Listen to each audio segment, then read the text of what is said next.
There's a thin ribbon of water at the edge of the Persian Gulf, no wider at its narrowest point than the distance across a mid-sized city, and through it, on any given day, moves roughly a fifth of all the oil the world burns. Think about that for a second. 1 in 5 barrels that keeps a truck moving in Ohio, that keeps a factory humming in Germany, that keeps the lights on in Mumbai, a huge share of it has to physically travel through a channel you could see across on a clear morning.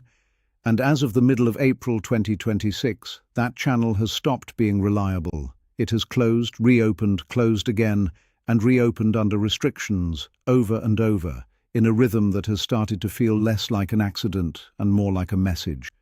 The whole architecture of modern energy, the tankers, the refineries, the futures contracts, the prices you and I pay at the pump, all of it rests on the quiet assumption that this one narrow gap in the map stays open. And right now, nobody can promise you that it will. I want to be honest with you up front about what this video is and what it isn't. This is not me telling you what to do with your money. This is not a buy this, sell that pitch. There's no product at the end of this, no asset I'm going to steer you toward. What this is an attempt to make something genuinely complicated, genuinely clear. Because the story of this strait is really a story about how fragile the plumbing of the global economy actually is, and how a single choke point on a map can hold the entire system by the throat. And once you see how it works, once you really understand the mechanism, you start noticing it everywhere. So let's walk through it together, calmly, step by step, because this is one of those stories that sounds abstract until it suddenly isn't. Let me set the scene, because the geography here does most of the work. Picture the Persian Gulf as a kind of enormous bathtub. It's ringed by some of the richest oil and gas nations on the planet. Countries whose entire economies are built on pumping hydrocarbons out of the ground and selling them to the rest of us, but a bathtub needs a drain. There's only one way for all of that oil to physically leave the Gulf and reach the open ocean, and from there the refineries of Asia and Europe and the Americas. That drain is the strait. At its tightest, the shipping lanes squeeze down to just a couple of miles of usable water in each direction, so narrow that the vessels traveling through it are essentially threading a needle, one after another, in a slow, heavy procession that never really stops. Day and night these tankers move through, each one carrying enough crude to run a small country for a week, and each one utterly, completely exposed. There is no alternate route that comes close to matching the volume. There are a few pipelines that can carry some of the oil overland and skip the water entirely, but they can only absorb a fraction of what normally flows through. If the strait shuts, the pipelines don't save you, they just soften the blow. Now here's the part that I think most people don't quite feel in their gut, even when they've heard the number 100 times. When we say 20% of the world's oil flows through here and a big slice of the world's liquefied natural gas on top of it, we're not describing a convenience, we're describing a dependency. The global energy market doesn't have a lot of slack in it. It runs lean. There isn't some vast hidden reservoir of extra crude sitting around waiting to fill a gap. The system is calibrated so that supply and demand match up pretty tightly, day to day, and prices move on the margins. So when you suddenly threaten a fifth of the flow, not permanently maybe, but unpredictably on and off, nobody quite sure when the next closure comes, you don't need to actually stop all of it to send shockwaves through the whole thing. You just need to introduce doubt. And doubt, in a market this tightly wound, is expensive. Let me put it in plain terms, because this is the heart of it. Oil prices don't just reflect how much oil exists today, they reflect what traders believe about tomorrow. Every barrel you and I use has a price attached that's constantly being renegotiated by people betting on the future. Will there be enough next month, next quarter, next year? So the moment a critical passageway starts flickering open and shut like a faulty light switch, those bets change. Buyers start hoarding. Shippers start demanding hazard premiums. Insurers, and this is a piece almost nobody thinks about, insurers start charging enormous sums to cover a tanker sailing through a war zone or refuse to cover it at all. And a tanker that can't get insured is a tanker that doesn't sail. So even if the strait is technically open on a given Tuesday, The practical flow can collapse just because the cost and the risk of moving through it have spiked to a level that freezes the whole operation. The water can be open while the trade is closed. That's a distinction I want you to hold on to because it comes back later. And this is what makes the events of the last several months so unsettling to the people who watch these things for a living. It hasn't been one clean closure. A dramatic shutdown, a resolution, back to normal. It's been a stutter. Closed, then a partial reopening, then new restrictions on which ships can pass and when, then another interruption. That pattern is arguably worse than a single decisive event, because the market can eventually price in a known disaster. What it can't price in is chronic, grinding uncertainty, the sense that the drain on the world's oil bathtub now has a hand hovering over it, ready to twist the valve at any moment, for reasons that shift week to week. And to understand how we got to a place where one narrow ribbon of water could hold that kind of power, we have to back up to the geography, because the geography is the whole story. Look at a map of this region, and the first thing you notice is how the land seems to reach toward itself, two coastlines curling inward until they nearly touch. At its narrowest, the shipping channel, the actual usable lane where a fully loaded supertanker can pass without running aground, is only a couple of miles wide in each direction. Think about that. A vessel longer than 3 football fields, carrying 2 million barrels of crude, riding so low in the water that a shift in the seabed matters, threading through a gap you could see across on a clear day. There's no detour. There's no wider road a few miles north. The deep water is where the deep water is, and it runs right past a coastline that has, for decades, been the pressure point in every regional standoff, and here's the part that always surprises people the first time they really sit with it. Roughly a fifth of the world's oil, and a comparable slice of its liquefied natural gas, doesn't just pass near this place, it funnels through this single seam. The great oil-producing nations on one side of it pour their crude into tankers, and nearly all of that crude, to reach the refineries and factories and power plants of Asia and Europe, has to make this one turn through this one gap. There are pipelines that bypass a portion of it, sure. Overland routes built precisely because someone years ago understood how dangerous this dependence was. But those pipelines can carry only a fraction of what the sea lane moves. If the strait truly seized up, the bypass capacity would be like trying to drain a flooding house through a garden hose. It helps. It does not save you.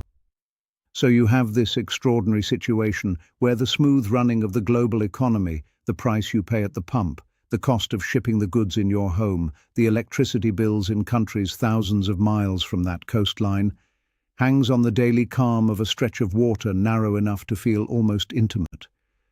And for a long time, that fragility was theoretical. Everyone knew it was there. It was the thing analysts mentioned in the fine print, the worst-case scenario in the back of a report, the reason certain navies kept a permanent, watchful presence in the region. But it hummed along. Tankers came and went. The valves stayed open. The world got comfortable, the way you get comfortable living next to a fault line. You know it's there. You just stop feeling it under your feet. What changed, and what has made mid-April of this year feel so different from the decades of nervous stability that came before, is that the fragility stopped being theoretical. The hand actually reached for the valve, not to shut it forever. That's a crucial nuance, and it's exactly why this is so hard to read. Nobody in this drama benefits from a permanent, total closure. The nations that would choke off the flow depend on that same flow for their own survival. A good chunk of their revenue, their entire economic lifeblood, sails through those very same waters. Closing the strait completely is a bit like threatening to burn down your own house to make a point to your neighbor. It's the ultimate threat precisely because using it fully would be near suicidal, which means the game that's actually being played is far more subtle and far more dangerous than a simple on-off switch.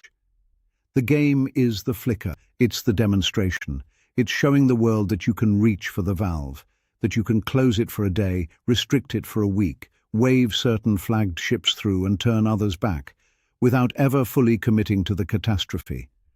And in doing that, you extract enormous leverage while keeping your own house standing.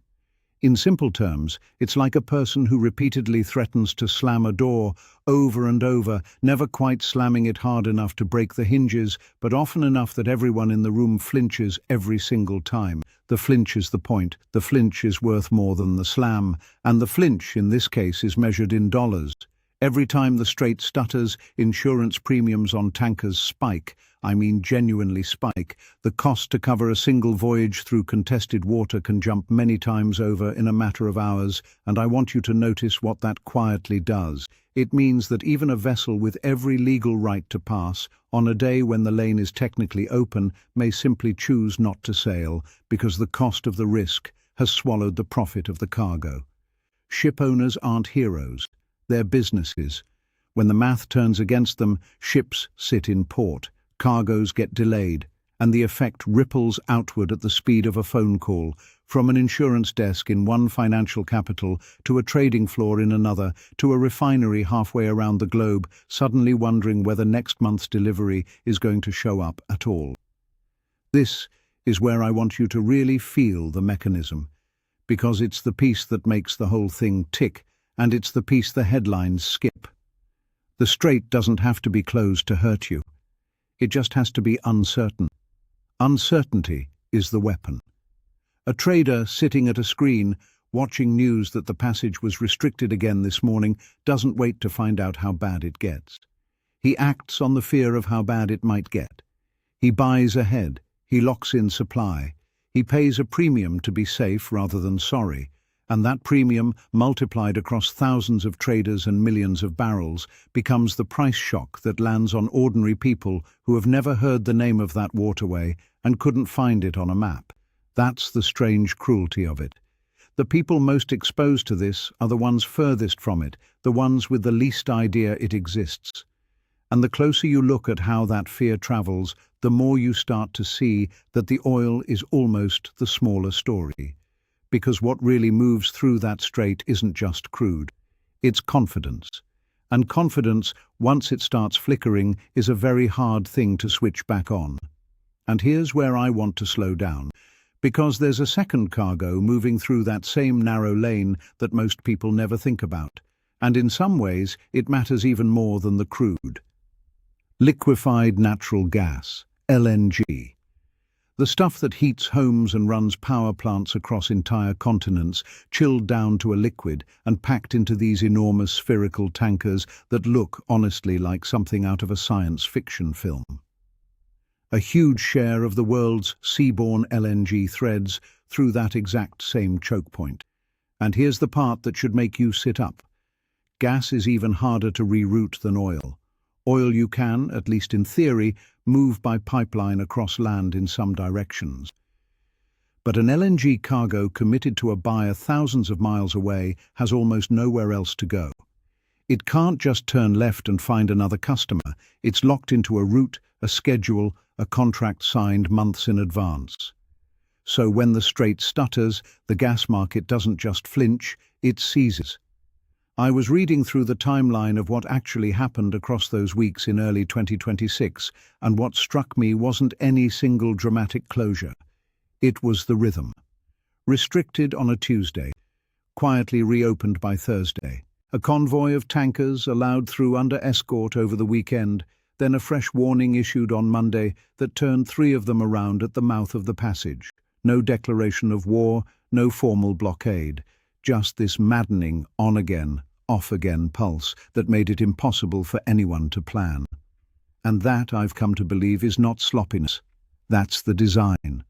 A clean, permanent closure would invite a clean, permanent response, a coalition, a naval operation, a unified front with a clear objective. But a flicker just spreads doubt, and doubt is a lot harder to build a coalition against than a wall. Let me put you on the bridge of one of those tankers for a second, because the abstraction hides the human part. Picture a captain, 20 years at sea, standing in the dark with a mug of coffee going cold in his hand, staring at a radar screen and a stack of conflicting messages. One says the lane is open. One says a patrol boat was seen shadowing vessels near the Narrows an hour ago. His insurance clause has a war risk exclusion he's read 4 times and still isn't sure covers today.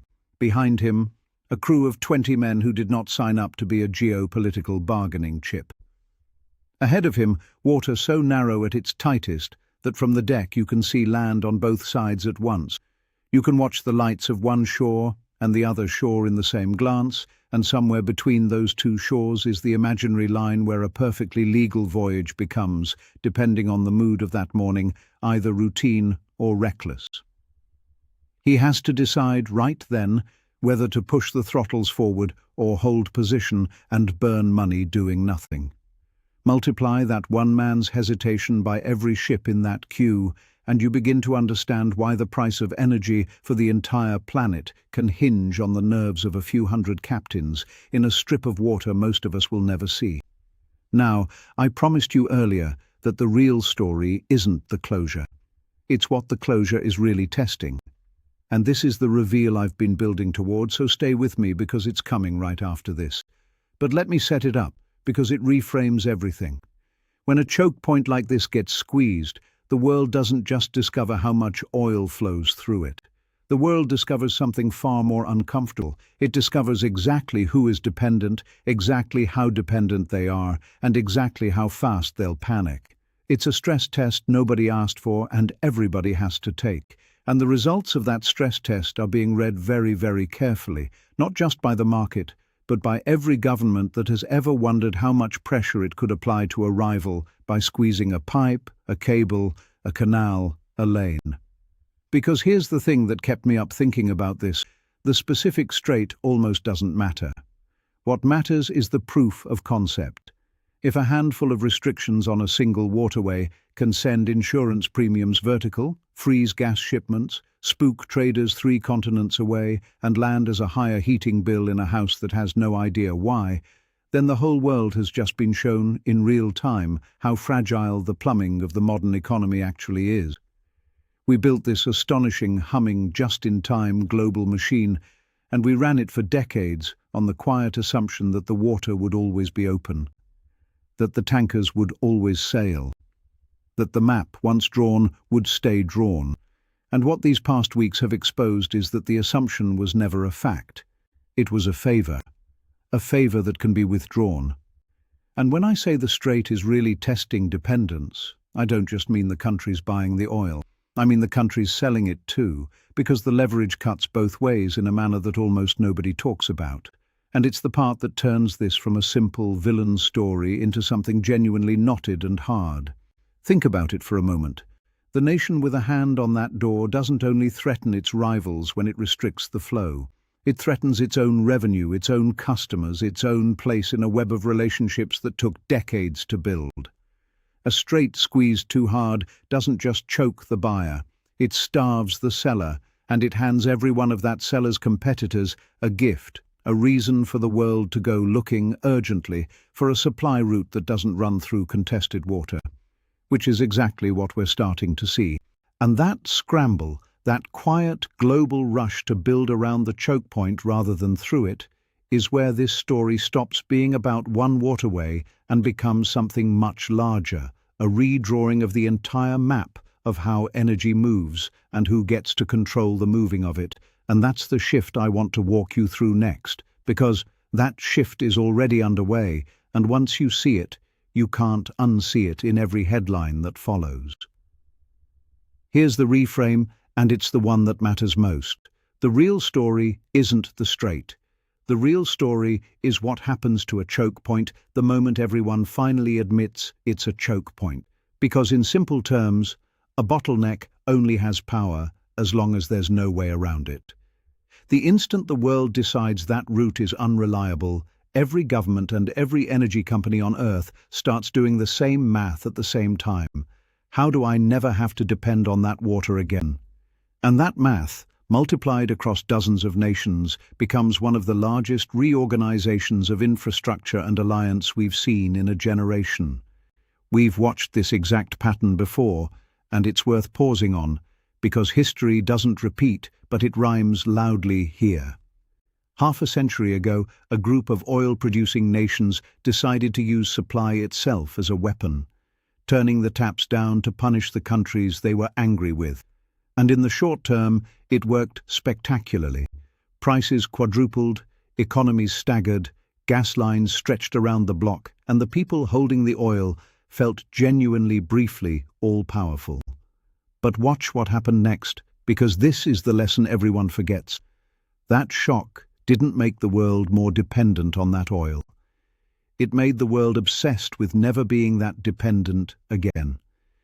It triggered a frantic, decades-long hunt for other sources, other efficiencies, other routes. Strategic reserves were built, new fields were opened in places nobody had bothered with before, and the very leverage that felt so absolute slowly, quietly, bled away.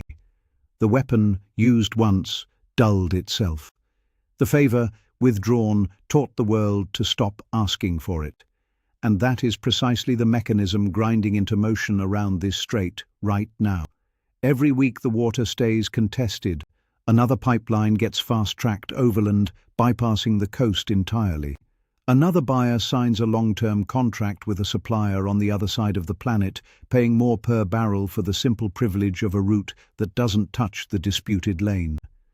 Another fleet of tankers gets rerouted around a longer, safer, more expensive path.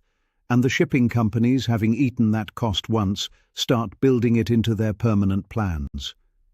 The choke point is being engineered out of the system in slow motion, and the nation that holds it is watching its single greatest source of geopolitical leverage evaporate in exchange for a few weeks of feeling powerful. That's the trap of the choke point. Squeeze it and you win today. Squeeze it and you guarantee that everyone spends the next 10 years making sure you can never squeeze it again. Now, and this is where I have to slow down and be honest with you, because the doom version of this story is easy and the true version is harder. None of this happens fast, and none of it is guaranteed. Here's the genuine counter case, the part the panic headlines skip. Building around a choke point takes years, sometimes decades. Pipelines cross borders that don't like each other. Alternative fields are expensive and slow and sometimes don't pan out. And the uncomfortable truth is that for all the talk, a huge share of the world's oil still has to sail through a small number of narrow places, and it will for a long time yet because the alternatives simply aren't finished. The strait didn't actually close, not fully, not permanently. It flickered, it threatened, it reopened. The tankers for the most part are still sailing. The doom scenario where the tap goes off and stays off is not what happened, and, on the evidence, not the most likely thing to happen. What happened is a warning shot. A very loud, very expensive warning shot. So let me land this where the evidence actually lands it, not where the fear wants to drag it. What this episode signals is not the end of the strait's importance. It's the beginning of its slow decline. Every closure is a lesson the world writes down. Every reopening buys time for the very projects designed to make the next closure matter less. The variables I genuinely watch from here are these: whether those bypass pipelines actually get built or just get announced, whether insurance premiums settle back down or stay permanently elevated as a new normal, whether the big buyers sign durable contracts elsewhere or quietly drift back the moment the water calms, and whether the nation holding the door realizes it's spending a resource it can't refill. Watch the boring stuff: the shipping insurance rates, the construction permits, the contract lengths. That's where the real answer lives, long after the dramatic headlines have moved on. And just so we're clear, this is geopolitical and macro analysis of how the system behaves under pressure. It's me trying to make a genuinely tangled thing legible, not advice about your money or anyone's. Because here's what I keep coming back to, the thing underneath all of it. We spent decades treating the open water as a fact of nature, like gravity, like weather. And what these weeks quietly proved is that it was never a fact. It was an agreement. A fragile, invisible, unspoken agreement that everyone benefited from and almost no one thought about. until someone put a hand on the door and reminded us all that doors can close.